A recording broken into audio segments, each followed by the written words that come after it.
At Fredericksburg, on that dread day, ere yet the strife began, along the battle lines of blue, the general's order ran. Win we or lose, our country's curse upon the wretch that shirks, but honor to the man who dies the nearest to the works. Before them rose the giant range of hills in martial sound, from whence grim tops all bodefully the bristling cannon frowned. No break, that iron line, but death from left to right. And Ma, with his Irish, lay before St. Mary's heights. No gloom was there, but every face so careless and so bright, as if it was a wedding morn, and not a day for fight. And in their caps, though all around, no tree nor shrub was seen. They wore, heaven know from where procured, each man a sprig of green.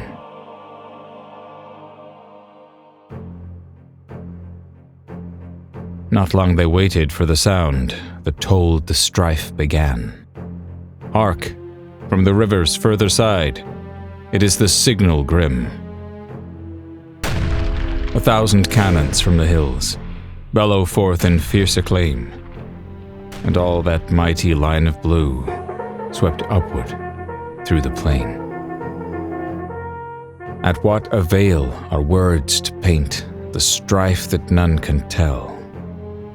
The hurrah of the Union last toast, the wild Confederate yell. The sabers clank, the horseman's tramp, the scream of shot and shell. The groans of dying men that went to make a mimic hell. All day against those awful heights, our lines were hurled in vain. All day the tattered ranks closed up, but to be torn again, until the sun withdrew his light, as if for very shame, and night came down upon the field to end the bloody game.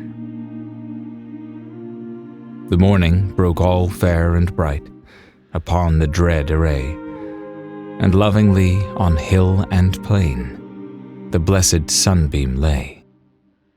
The fight was done, the field was won, the blue had lost the day, and from their works all curiosity swarmed down the men in grey.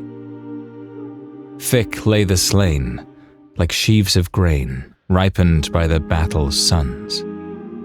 But one had died beyond the rest, a stone's throw from their guns. They raised him softly for the brave, respect the brave I've seen, and in his cap unwithered still they found a sprig of green. Of all the thousands lying round, close locked in death's embrace, what one, though all were brave and true, from death had got such grace? No bearded soldier, old in wars, had won the happy place, but he who died nearest to the works bore a comely boyish face. They buried him just where he fell. They said that he had earned his place by his undaunted heart, and won a poet in his soul, though rough in garb and mean, planted upon the simple mound the dead boy's sprig of green.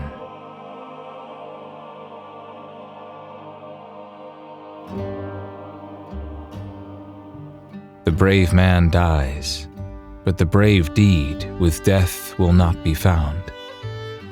The travelers say that to this day, the little children playing round can point the stranger to the spot, the fairest of the scene, the grave where sleeps the Irish lad who wore the sprig of green. Of the summertime is coming, and the trees are sweetly blooming, and the wild mountain thyme grows among the blooming heather. Would you go, lassie?